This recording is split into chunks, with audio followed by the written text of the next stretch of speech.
Assalamualaikum warahmatullahi wabarakatuh.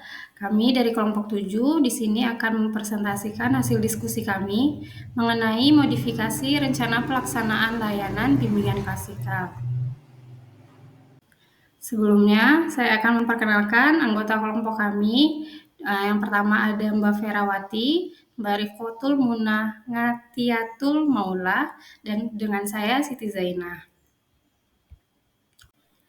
Dalam rencana pelaksanaan layanan bimbingan klasikal dengan topik layanan tata krama, komponen layanan dasar, serta sasarannya peserta didik pada kelas 7, bidang layanan karir, metode atau teknik yang digunakan yaitu CTL, demonstrasi, dan diskusi. Fungsi layanan itu semester ganjil tahun 2024 sampai 2025. Tanggal pelaksanaan 10 Oktober 2024. Waktu pelaksanaan 2 kali 40 menit. Dalam hal ini, kelompok kami memodifikasi teknik yang digunakan dalam layanan bimbingan klasikal. Pada RPL sebelumnya, tidak menggunakan teknik demonstrasi dan hanya menggunakan teknik diskusi. Di sini kami memodifikasi dengan menambahkan teknik demonstrasi menyesuaikan dengan topik yang diberikan. Selanjutnya, tujuan dari layanan bimbingan klasikal. Di sini SKKPD SMP memiliki kesadaran tanggung jawab sosial, pengenalan, mempelajari cara-cara memperoleh hak dan memenuhi kewajiban dalam lingkungan kehidupan sehari-hari, akomodasi, menghargai nilai-nilai persahabatan dan keharmonisan dalam kehidupan sehari-hari, tindakan berinteraksi dengan orang lain atas dasar nilai-nilai persahabatan dan keharmonisan hidup, profil pelajar Pancasila, elemen berkebinekaan global.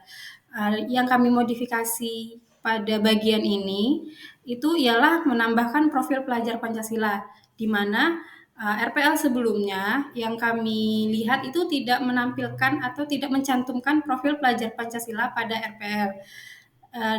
Menyesuaikan dengan kurikulum saat ini, kurikulum Merdeka yang mengharuskan setiap RPL layanan di sekolah atau setiap pembelajaran di sekolah menggunakan profil pelajar Pancasila.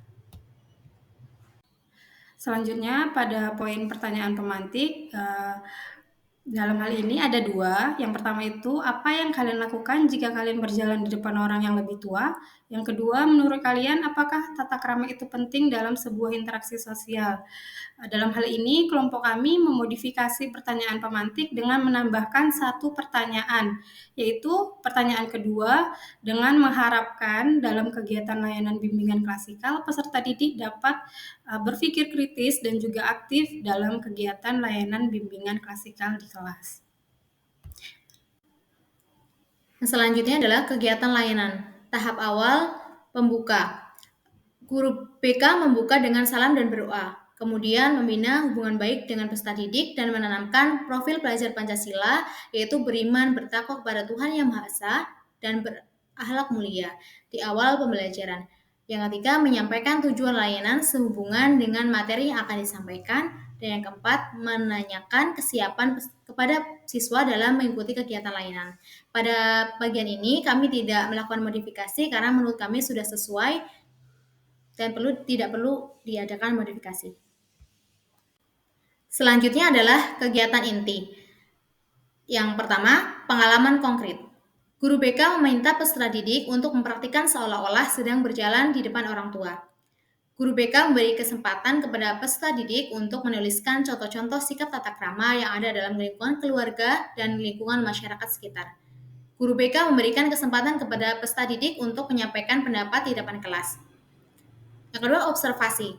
Guru BK meminta peserta didik untuk menyampaikan perasaan peserta didik terhadap apa yang dituliskan dan yang dinilai temannya. Guru BK menyiapkan PowerPoint untuk disimak oleh peserta didik dan memberi kesempatan untuk bertanya. Yang ketiga, refleksi analitik inti dan diri. Guru BK memberikan kesempatan kepada peserta didik untuk memahami apa itu tata krama, etika, atau norma. Yang keempat, konseptualisasi. Peserta didik memperoleh konseptualisasi dari pengalaman pendapat teman mengenai nilai dan juga etika.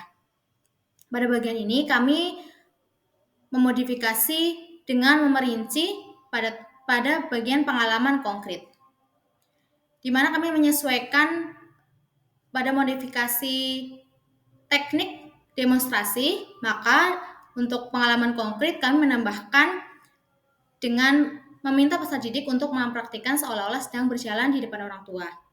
Yang kedua, kami merinci pada bagian memberi kesempatan kepada peserta didik untuk menuliskan contoh-contoh sikap tata krama yang ada dalam lingkungan dan juga memberi kesempatan untuk menyampaikan di depan kelas.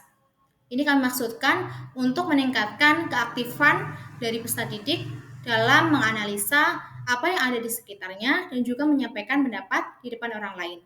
Untuk hal lainnya tidak kami modifikasi karena menurut kami sudah sesuai. Yang selanjutnya adalah rencana tindakan. Guru BK memberikan kesempatan kepada peserta didik untuk mengembangkan diri, memahami tata krama yang ada dalam lingkungan sekolah, rumah, dan masyarakat. Pada pertemuan pertama, guru mengajak siswa untuk bersama-sama menggali pengertian dari tata krama berdasarkan pengetahuan dan pengalaman yang telah dimiliki. Guru BK memberikan ice breaking, itu dengan tema ikuti apa yang saya ucapkan. Pada pertemuan kedua, guru membagi kelas menjadi beberapa kelompok dan menyaksikan video tentang tata krama, kemudian berdiskusi dan memberikan refleksi tentang video tersebut secara kelompok. Pada bagian materi, di mana guru mengajak siswa untuk menggali berdasarkan pengetahuan dan pengalaman, di sini siswa dapatkan melalui demonstrasi dan juga materi yang diberikan guru melalui PPT. Kemudian kami modifikasi untuk menambahkan ice breaking untuk menyegarkan suasana karena pada RPL sebelumnya tidak menambahkan hal ini. Untuk pertemuan kedua tidak kami modifikasi karena sudah sesuai dengan konsep kami. Selanjutnya penutup, yaitu mencakup membuat kesimpulan terkait materi layanan BK hari ini. Yang kedua, memberikan motivasi dan semangat. Yang ketiga, menyampaikan rencana layanan yang akan datang. Kegiatan diakhiri dengan doa dan salam. Selanjutnya penilaian, di mana satu penilaian proses, yaitu keaktifan dan antusiasme semangat peserta didik dalam mengikuti kegiatan layanan klasikal. Yang kedua, penilaian hasil, yaitu satu, pemahaman peserta didik terhadap materi layanan, understanding. Dua, sikap atau perasaan peserta didik setelah menerima materi layanan, comfortable. Terus yang terakhir, rencana tindakan yang akan dilakukan setelah menerima layanan, yaitu action. Pada bagian ini yang dimodifikasi pada bagian penutup, yaitu menambahkan pada bagian memberi motivasi dan semangat. Untuk bagian penilaian, pada penilaian proses itu hanya dimodifikasi untuk memperjelas layanan yang ada, dan penilaian hasil yaitu menambahkan dengan 3 tahap, yaitu afektif, kognitif, dan psikomotorik. Berikut ini kami sampaikan mengenai hasil modifikasi berupa poin-poin pada bagian evaluasi proses dan hasil, yaitu 1. Evaluasi proses, guru melakukan refleksi tentang tata cara untuk bertata krama dengan orang lain. 2. Keterampilan secara langsung peserta didik dalam melakukan kegiatan secara langsung. 3. Guru menerapkan contoh melaksanakan tata krama terhadap orang lain seperti jika bertemu dengan guru di sekolah, menyapa dan menggunakan bahasa yang sopan.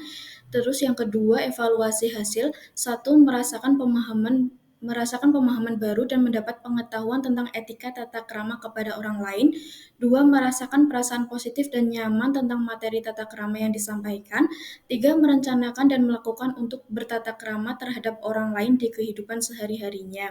Untuk lembar evaluasi proses dan evaluasi hasil kami lampirkan pada file terpisah. Demikian presentasi dari kelompok kami. Apabila ada salah kata kami mohon maaf. Semoga bermanfaat. Terima kasih. Wassalamualaikum warahmatullahi wabarakatuh.